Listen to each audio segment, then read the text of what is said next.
자, 오늘은 아브라함의 아침 스케치, 아침 스케치라는 말이 참 좋은데요. 그럼 제가 이래봬도 음악을 잘하지는 못하는데 참 좋아합니다. 듣고 있으면 너무너무 힐링이 돼, 위로가 되고. 요즘은 또 클래식 음악을 들어보니까 아이고 어찌 그렇게 참 좋은지. 그런데 클래식 음악 말고 대중음악을 좋아하는 게 하나 있는데요. CBS FM 보면 저녁 6시쯤 배미양의 저녁 스케치라는 프로가 있어요. 진짜요. 여러분, 이 배미양 씨가 아주 DJ 마이크로 방송을 2시간 하는데 너무너무 감미로운 소리로 진행을 잘해요. 그리고 여기에 저녁 스케치라는 이 노래가 대부분 아주 너무 요란스럽고 난한 이런 노래가 아니라 영적인 것을 빼면 좀 차분하게 사람을 가라앉도록 만드는 이런, 그래서 되게 인기가 좋은 프로그램입니다. 그래서 사실은 그 배미양의 저녁 스케치가 아브라함의 아침 스케치에 많은 영향력을 끼쳤습니다. 오늘은 아들과 칼을 챙겨서 출발했던 그 아침, 아들도 챙기고 칼도 챙기고 모순이죠. 아들을 챙기면 옷을 챙겨야지. 아들도 챙기고 칼도 챙겨서 출발했던 그 아침, 하나님께서 아브라함에게 시험을 하나 하셨습니다. 여러분, 우리 인생도 늘 하나님은 우리 믿음을 시험칩니다. 목사님, 내 친구하고 싸웠습니다. 하나님이 믿음의 시험을 치신 겁니다. 네가 얼마나 참을 수 있느냐, 얼마나 이해할 수 있는가, 싸운 후에 네가 또 어떻게 하는가. 그럼 하나님은 믿음의 시험을 치십니다. 아브라함에게 내어주신 믿음의 시험 문제지는 사랑하는 너의 아들 이삭을 번제로 드리라는 겁니다. 여러분, 성경은 계속 강조하는 게 사랑하는 네 아들이에요. 이놈이 사랑스럽지 않으면 버려도 돼. 그런데 하나님이 아브라함의 마음을 알고 그러시는지 사랑하는 네 아들 계속 강조합니다. 그러니까 이 시험이 여러분 안 쉬운 거예요. 사랑하지 않으면 바치라 하면 바치면 됩니다. 던지라 하면 던지면 됩니다. 그런데 하나님이 약을 올리시든지 사랑하는 네 아들 이삭을 번제로 드려라. 여러분, 번제는 제단에 한번 올라갔다 내려오는 게 아닙니다. 목사한테 한번 기도받고 내려가는 게 아니에요. 번제는 반드시 죽음이 전제가 됩니다. 제물이요, 제물. 그러니까 이걸 쉽게 말하면 사랑하는 너의 아들 이삭을 죽여서 나에게 바쳐라. 그런데 여러분, 하나님은 지금까지 인신공양이라 하죠. 사람을 제물로 받으신 적이 없어요. 그러니까 이 말 자체가 시험입니다. 그러나 여러분, 하나님의 말씀이니까 이거는 시험이다, 가볍게 여길 게 아니죠. 말씀을 하시잖아요. 네가 사랑하는 아들 이삭을 나에게 죽여서 드려라. 너무 어렵습니다. 차라리 아버지 아브라함이 주님, 제가 불구덩이에 들어갈게요. 이게 쉬워. 여러분, 우리가 부모 입장에서 제가 불 위에 올라갈게요. 이게 차라리 쉽습니다. 사랑하는 아들을 번제단에 올려서 하나님께 드려라. 너무너무 어려운 시험 문제입니다. 오늘 본문은 아브라함이 하나님의 이 말씀을 듣고 하룻밤을 보낸 그 다음날 아침 이야기입니다. 그 전날 밤 어떻게 아브라함은 그 시간을 보냈을까? 너의 사랑하는 아들 이삭을 하나님께 번제로 드려라는 거예요. 그 하룻밤이 지난 그 다음날 아침 이야기 3절, 아브라함이 아침에 일찍 일어나 그 다음날 아침 스케치. 오늘 저는 바로 그 다음날 아브라함의 아침 스케치북을 넘기면서 한 석 장을 여러분에게 보여드리려고 합니다. 스케치북 첫 장 스케치는 온전한 순종이 뭔가. 여러분, 아브라함의 아침 스케치는 우리에게 온전한 순종이 뭔가를 그려서 보여주고 있어요. 참, 하나님께서 이렇게 테스트를 하시는데 너의 사랑하는 아들을 나에게 바쳐라.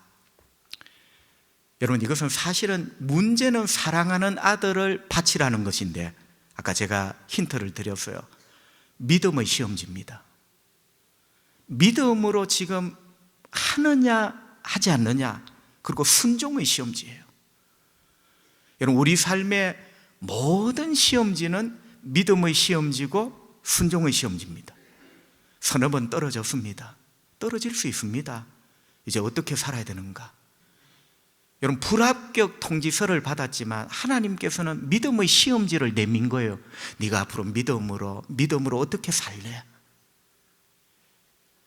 아브라함은 믿음의 시험지, 순종의 시험지를 받았습니다. 여러분, 아브라함은 순종합니다. 참 우리의 기대를 어긋나지 않고 순종을 해요. 그것도 온전히 순종을 합니다. 제가 온전히라는 말을 강조를 했습니다. 여러분, 아브라함의 순종이 온전한 순종인 두 가지 측면이 있습니다. 첫 번째, 적각 순종을 해야 합니다. 아브라함은 적각 순종을 합니다. 적각하는 순종이 온전한 순종이에요. 아무리 맛있는 떡도 오래 두면 곰팡이가 핍니다. 아무리 맛있는 생신도 구워 놓은 지 오래되면 상합니다. 여러분, 순종도 똑같습니다. 젊은 날 순종해야 될 걸 젊은 날 송세월하고 다 나이 들어 힘 떨어지니, 여러분, 안 하는 것보다는 낫지만 하나님 앞에 한번 생각을 해보세요. 온전한 순종이라는 것은 적각 순종하는 겁니다. 여러분, 3절에 보시면 아브라함이 아침에 일찍이 일어났다. 일어나서 그 다음 뭐 하느냐? 나귀의 안장을 지우고 이제 순종을 시작하는 거예요. 나귀의 안장을 지우고 라는 말은 리어카에 뭔가를 이제 실어서 준비를 하는 거예요. 우리로 말하면 1톤 포터 트럭에 시동을 걸고 여기에 이제 실어서 준비를 하는 거예요. 여러분, 아침 잠이 아브라함이 없습니까? 왜 아침에 일찍 일어납니까? 아브라함도 연세가 많아 아침 잠이 없는 겁니까? 저는 아니라고 생각합니다.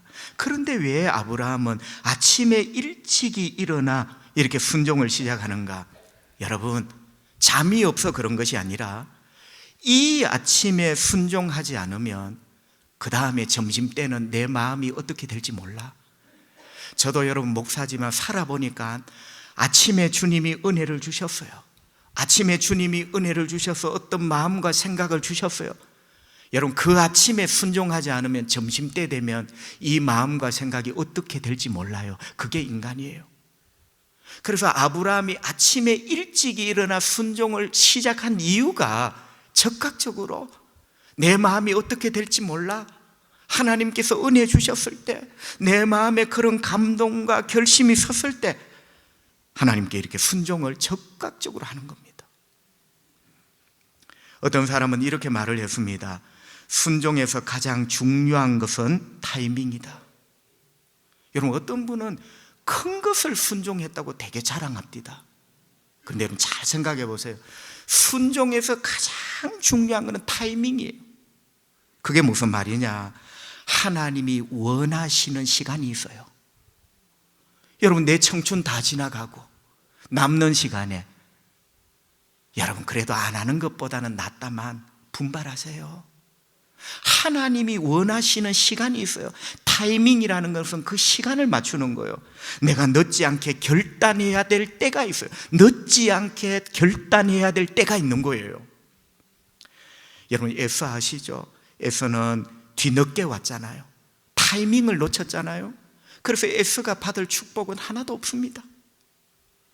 그래서 순종의 타이밍이 얼마나 중요한가 아브라함을 통하여 우리는 보게 됩니다. 그 타이밍을 적극적으로 맞춘 아브라함, 그런 순종을 온전한 순종이라 한다. 그리고 두 번째, 아브라함의 순종이 온전하다는 이유는 순종하는 과정이 참 성실합니다.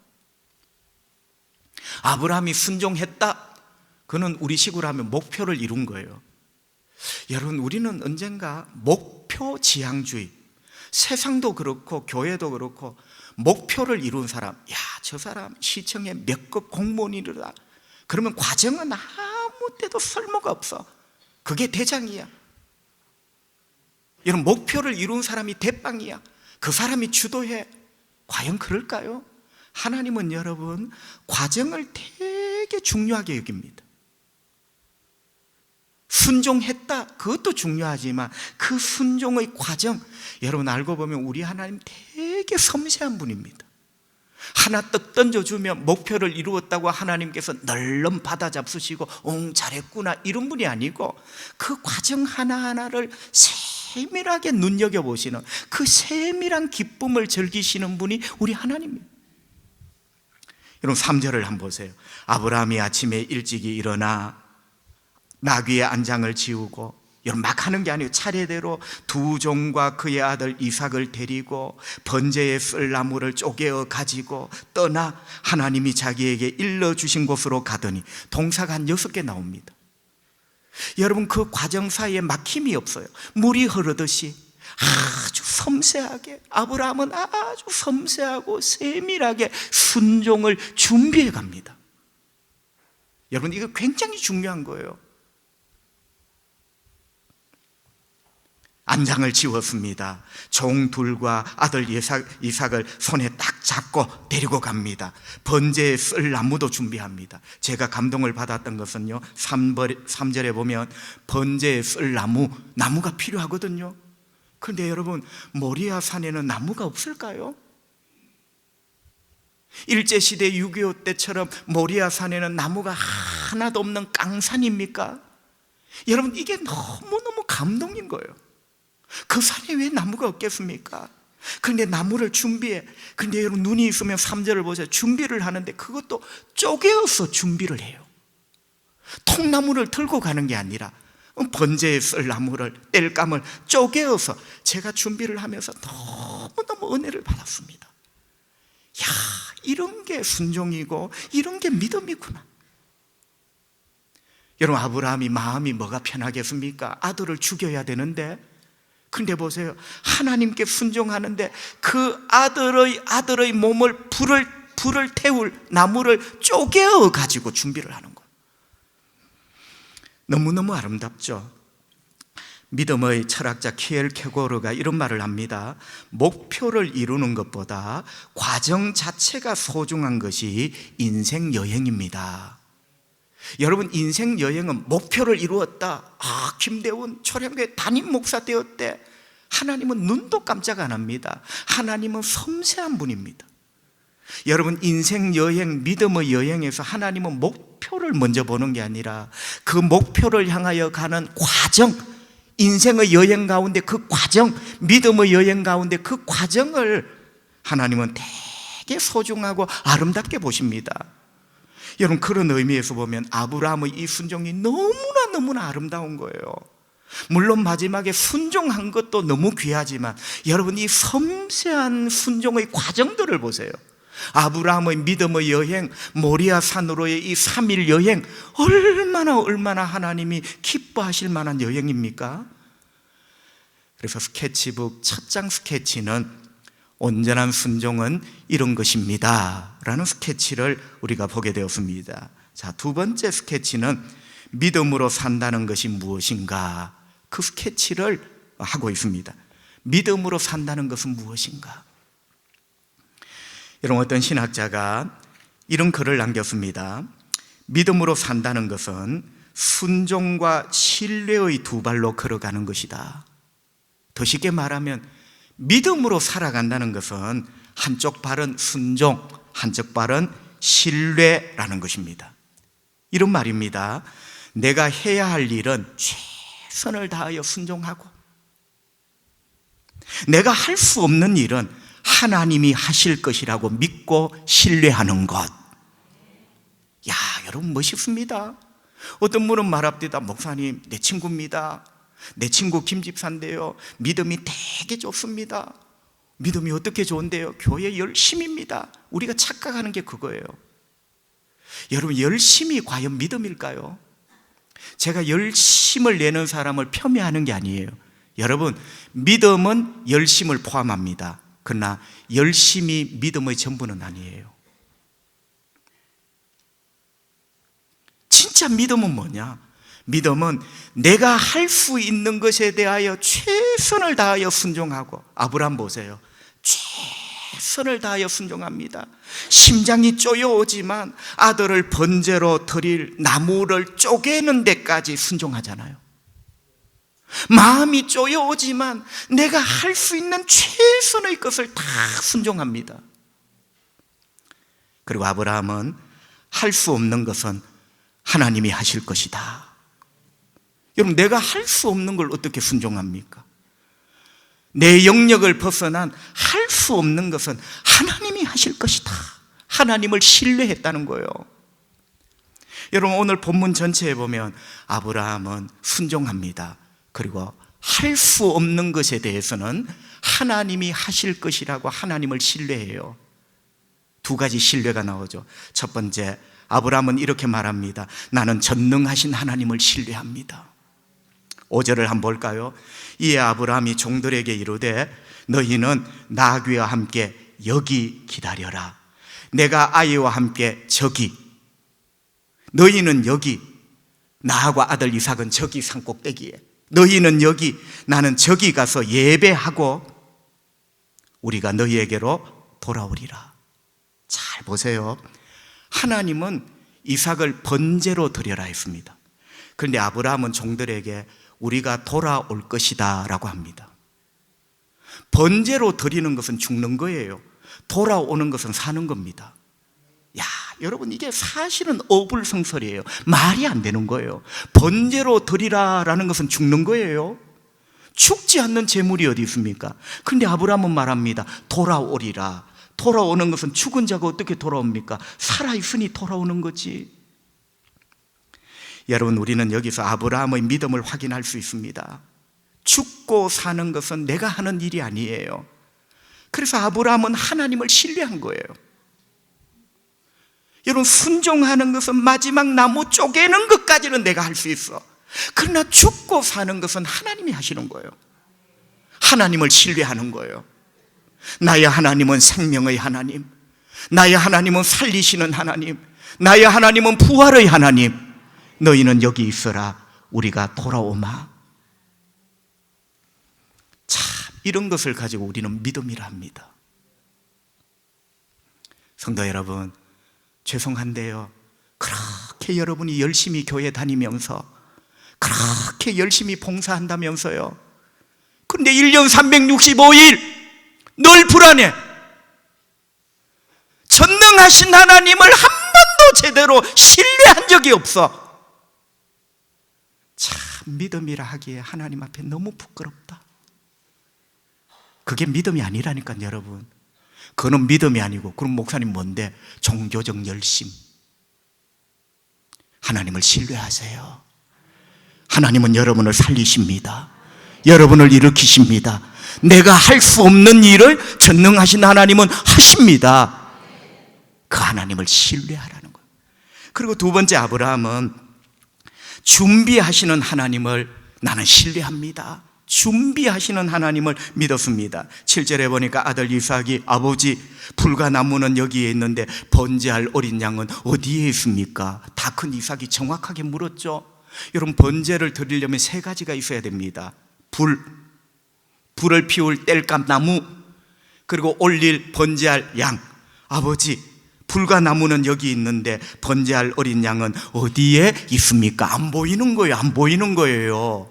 산에 올라가면 양을 메고 가야 되는데 양이 없는 거예요. 이삭은 아버지가 준비해 둔 줄 알았습니다. 양이 없는 거예요. 그래서 물었어요. 양이 어디에 있느냐고. 여러분, 이게 참 무거운 질문입니다. 왜 무거운 질문이냐? 너라고 말을 해야 돼요. 세상에서 제일 무거운 질문이 번제할 어린 양이 어디 있습니까? 했을 때 너다 하고 말을 해야 돼요. 너무너무 무거운 답입니다. 그런데 아브라함은 입을 다뭅니다. 그리고 이 질문이 또 왜 중요하냐면요, 연장성산에서 너다, 번제할 어린 양은 너다, 아들 너다. 여러분, 자꾸 이 말을 되새길 때 아브라함이 순종하기가 어려워져요. 내 사랑하는 아들인데, 내 사랑하는 아들 내 사랑하는 아들 너가 번제할 어린 양인데, 자꾸 되새기면 되새길수록 아브라함의 감정이 흔들릴 수가 있어요. 그래서 이삭은 어쩌면 아브라함을 가장 힘들게 하는 질문, 아버지, 번제할 어린 양은 어디에 있습니까? 어쩌면 이 질문에 아브라함은 마음이 되게 흔들릴 수도 있었어요. 너라고 말을 하는, 그 순간 차라리 이 아이를 데리고 산으로 내려갈 수도 있어요. 그런데 아브라함은 너다라고 말하지 않고 8절을 보세요. 성경은 이렇게 말합니다. 아브라함이 이르되 내 아들아, 번제할 어린 양은 너다가 아니라 하나님이 자기를 위하여 친히 준비하실 것이다 하고 두 사람이 함께 나아가서 하나님이 준비하시겠대요. 넌데 너라고 말하지 않잖아. 아브라함은 믿었어요. 준비하시는 하나님. 분명히 다른 길이 없는데 아브라함은 믿었어요. 하나님이 준비해 두셨을 것이라고. 우리는 이 하나님을 여호와 이레라 합니다. 이레라는 히브리 말이 준비하다라는 뜻입니다. 목사님, 하나님은 준비하시는 하나님, 주님 내 길 예비하시니 여호와 이레, 내가 그렇게 박수치며 노래하고 기도했는데 왜 내 인생에는 준비해 두신 하나님을 나는 만나지 못합니까? 하나님이 준비하시는 하나님이시라고요. 목사님, 천만의 말씀, 내 인생에는 안 그렇습니다. 제가 묻고 싶은 말이 있어요. 여러분은 믿음으로 살았습니까? 여러분, 하나님을 살아계신 하나님, 여호와 이레의 하나님으로 믿고 살아가는 자에게 12월 31일 올 한 해를 뒤돌아보세요. 하나님이 내 인생 전부를 준비해 두셨구나.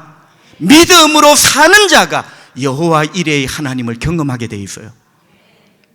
죄송합니다. 그런 하나님을 도무지 신뢰하지 않고 믿지도 않으면서 하나님이 내 인생을 준비하신다고요?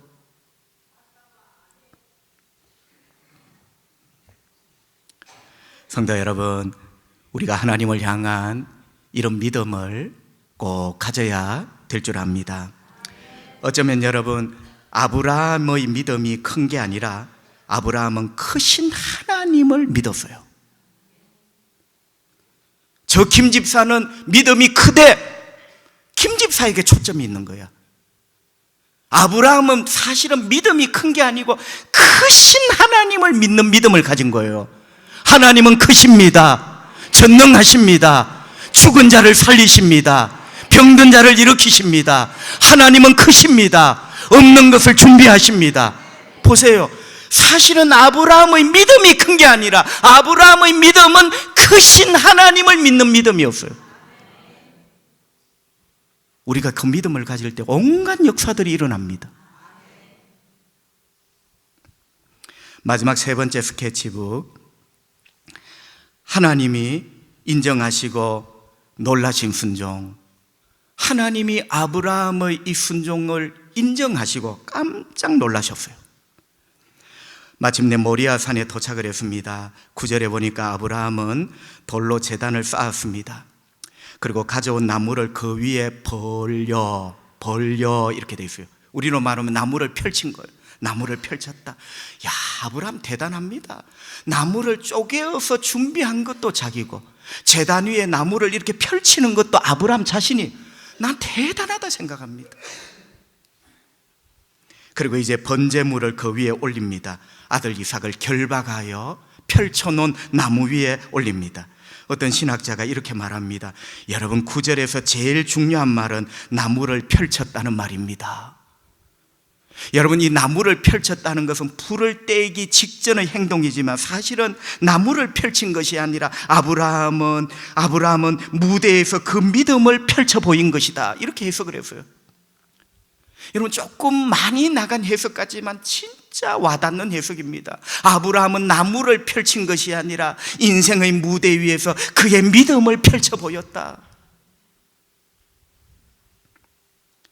여러분, 믿음은 무대에서 펼쳐져야 됩니다. 우리 인생의 무대에서 항상 믿음은 펼쳐져야 돼요. 우리에게는 믿음이 있는 것인지 없는 것인지, 너무 겸손하여 믿음을 안 보여주려고 하는지, 아니면 펼쳐 보일 믿음이 없는 것인지, 참 우리가 하나님 앞에 회개하고 기도해야 될 제목이 큽니다. 여러분, 아브라함이 나무를 펼쳤다. 아브라함은 번제단 삶의 현장에서 그의 믿음을 펼쳤다. 하나님 앞에 믿음을 펼쳐 하나님 눈에 그 믿음을 보여드린 거예요. 그리고 10절에 보니 손을 내밀어 칼을 잡고 그 아들을 잡으려고 했다. 손을 쭉 뻗어 칼을 쥐고 소 잡다, 돼지 잡다, 아들 이삭을 잡으려고 했다. 왜? 번제 제물이니까. 성도 여러분, 아브라함이 칼도 가져갔네요. 저는 여기서 또 한 번 충격을 받았어요. 옛날에는 그냥 읽었던 성경인데 3절에 보니 나귀도 준비하고 나무도 준비하고 7절에 보니 불도 준비하고, 그런데 여러분 칼도 준비했어요. 칼도 준비했어요. 성도 여러분, 이 칼은 호신용 칼이 아니라 아들을 잡을 칼입니다. 여러분, 저는 막 떨렸어요. 뭐라고 말을 어떻게 해야 될지는 모르는데 아들을 잡을 칼을 준비를 한 거예요. 성도 여러분, 창세기 22장이 계속 네 사랑하는 아들, 이삭은 아브라함이 사랑하는 아들입니다.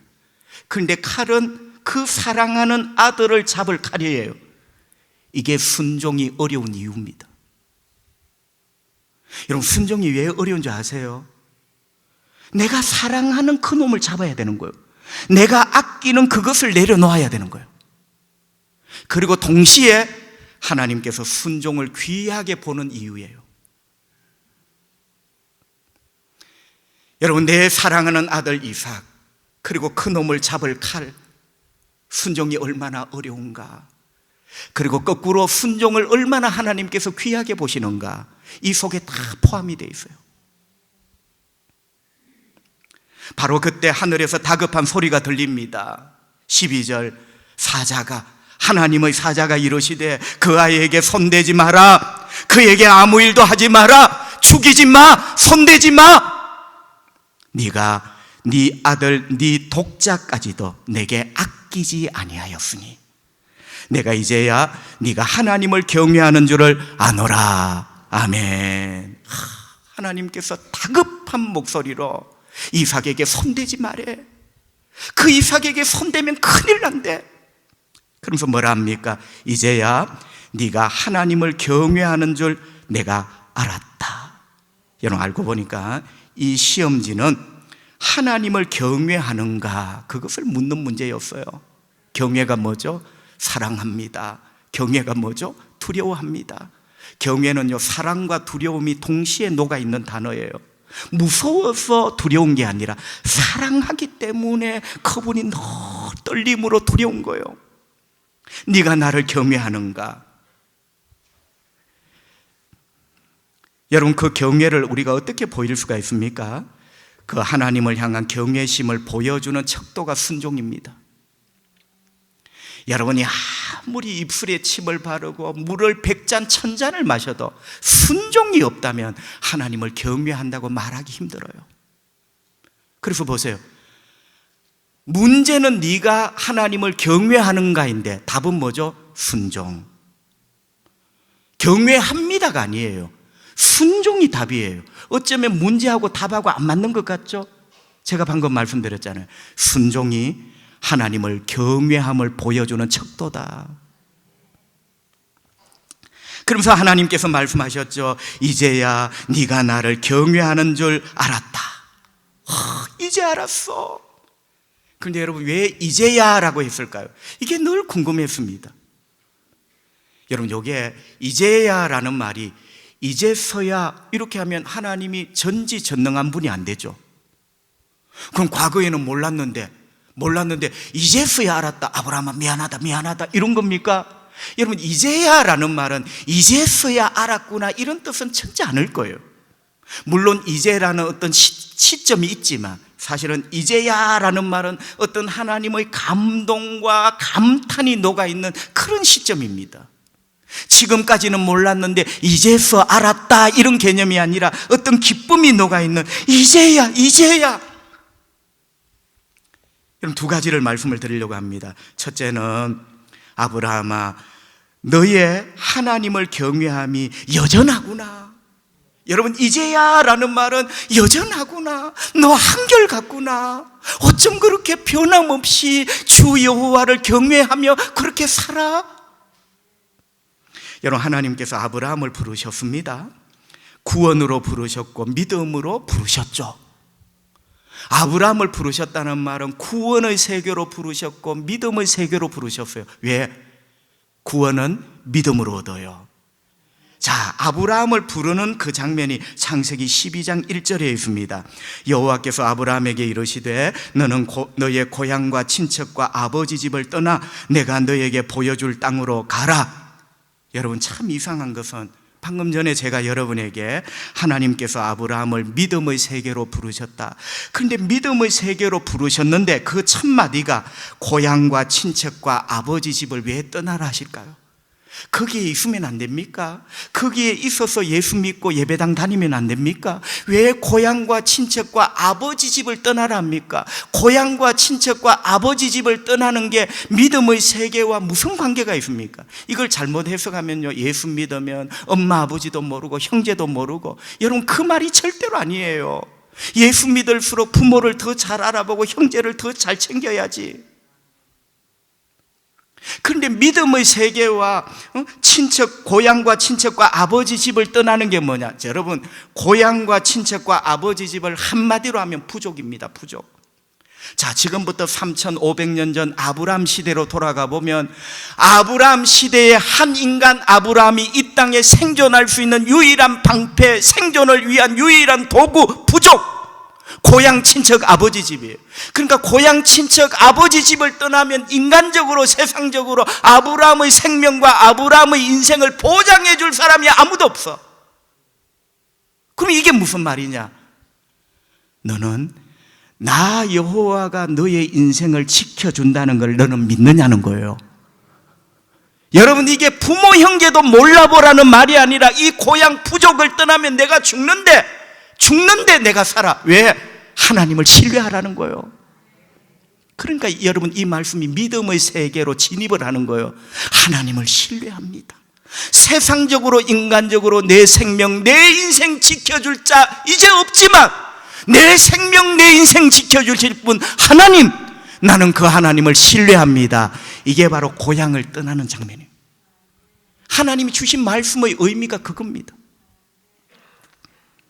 그런데 오늘 본문에 이제야 하나님이 이렇게 말씀하시는 거죠. 아브라함, 너의 믿음이 여전하구나. 여러분, 무슨 뜻입니까? 방금 전에 말씀드린 것처럼 첫째 명령이 세상적이고 인간적인 안전 보장 말고 너는 하나님을 의지하고 하나님을 신뢰할 수 있는가? 하나님이 너를 지키면 너의 인생은 안전하다고 너는 믿느냐? 이게 첫 번째 명령이었어요. 오늘 명령은 세상에서 가장 아끼는 것을 하나님께 너는 내어줄 수 있느냐? 여러분, 이게 믿음의 두 바퀴입니다. 첫째는 하나님을 신뢰, 하나님이 내 인생을 지켜준다는 걸 너는 믿느냐? 두 번째 바퀴는 뭐죠? 하나님을 위해서라면 가장 아끼는 것을 너는 내어줄 수 있는가? 앞이 신뢰의 문제라면 뒤는 사랑의 문제예요. 신뢰와 사랑. 그런데 똑같이 아브라함은 순종으로 대답을 합니다. 예. 그리고 고향 집을 떠납니다. 그리고 모리아 산을 향하여 떠납니다. 그래서 동사가 같아요. 12장의 고향을 떠났다, 모리아 산으로 떠났다.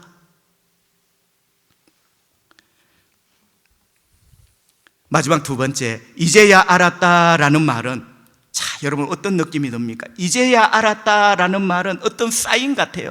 이제 알았어. 하나님의 기쁨이 녹아 있어요. 너의 믿음이 한결같구나. 이제 알았어. 마치 시장, 여러분, 시골 시장에 뻥뻥 튀기 아저씨가 뻥뻥 터뜨리기 전에 어떤 사인, 이제야 알았다. 그 다음에 하나님이 아브라함의 순종에 축복하시겠다는 어떤 사인, 이제 알았어. 여러분, 이 다음에 뭔가 뻥 하고 터지는 거예요. 그게 바로 창세기 22장, 여러분 12장은 생략하고 22장 17절 18절 보세요. 이제야 알았어. 하나님이 퇴장하시는 게 아니라 이제야 알았어 하면서 이제 다 익은 뻥뻥이 뻥 터지는데 하나님이 축복을 하십니다. 22장 17절 18절 내가 너에게 큰 복을 주고, 여러분 이제 복 앞에 부사가 붙어, 형용사가 큰 복을 주고 내 씨가 크게 번성하고, 할렐루야. 이제 알았어. 하나님이 그 믿음과 그 순종에 하나님 인정을 하시는 순간 큰 복을 주고 크게 번성하여 하늘의 별과 같고 바다의 모래와 같게 하리니 내 씨가 대적의 성문을 차지하리라. 이긴다는 말이요, 대적의 성문을 차지하리라. 너의 자식 아들 딸이 이길 것이고 또 내 씨로 말미암아 천하 만민이 복을 받을 것이고, 할렐루야. 이제야 알았다. 하나님이 믿음을 인정하는 순간, 하나님을 향한 경외심을 하나님이 인정하시는 순간, 여러분 그때부터 진짜 큰 복이 시작되는 거예요. 할렐루야. 사랑하는 성도 여러분, 오늘 창세기 22장은 그날 아침 아브라함의 아침 스케치 이야기였습니다. 믿음의 시험지를 받아들고 아브라함은 순종이라는 답을 써넣었습니다. 순종. 우리의 인생도 모든 상황, 모든 일들이 따지고 보면 믿음의 시험지다. 그리고 순종의 시험지다. 믿음으로 답을 찾으세요. 순종으로 답을 찾으세요. 그때 여러분은 하나님의 인정을 받게 될 겁니다. 이제야 알았다고. 김집사 한결같구나. 하나님께서 여러분의 믿음과 순종을 기뻐하십니다. 그리고 그 다음 끝이 납니까? 이제야 알았어 하면서 뻥튀기가 뻥 터지듯이 너의 아들 딸들이 대적의 성문을 차지할 것이다. 너의 아들 딸을 말미암아 천하 만민이 복을 받을 것이다. 위대한 하나님의 축복의 뻥이 뻥 하고 터지는 거예요. 저와 여러분이 그런 복된 믿음의 사람, 그 믿음을 순종으로 보여주는 사람, 그리고 축복의 사람, 하나님이 쓰시는 사람 되시기를 주님의 이름으로 축복합니다. 기도하겠습니다. 우리 하나님 아버지 은혜를 감사합니다. 오늘도 예배하게 하시고 또 말씀의 은혜를 주시고 하나님을 말씀 가운데 경외하게 하시니 참 감사합니다. 우리 하나님 아버지 영광을 받으시기를 원합니다. 주여 아멘으로 일어나기 전에 능력의 우리 주 예수님, 우리는 크신 하나님을 신뢰합니다. 천지와 만물 능력으로 창조하신 우리 하나님 아버지께서 이 시간 질병을 인하여 고통받는 성도들을 깨끗하게 고쳐주시기를 원합니다. 예수의 이름으로 모든 병마들이 다 떠나가게 해주시기를 원합니다. 예수님의 능력의 손이 병의 뿌리까지 다 뽑아주시기를 원합니다. 우리를 묶고 있는 결박의 사슬들이 끊어지기를 원합니다. 우리를 덮고 있는 우울함과 불안함과 두려움의 먹구름들이 예수님의 능력의 손으로 다 거쳐지기를 원합니다. 주여 우리를 살려주십시오. 주여 우리를 구원하여 주십시오. 주여 우리에게 위대한 승리를 주시옵소서.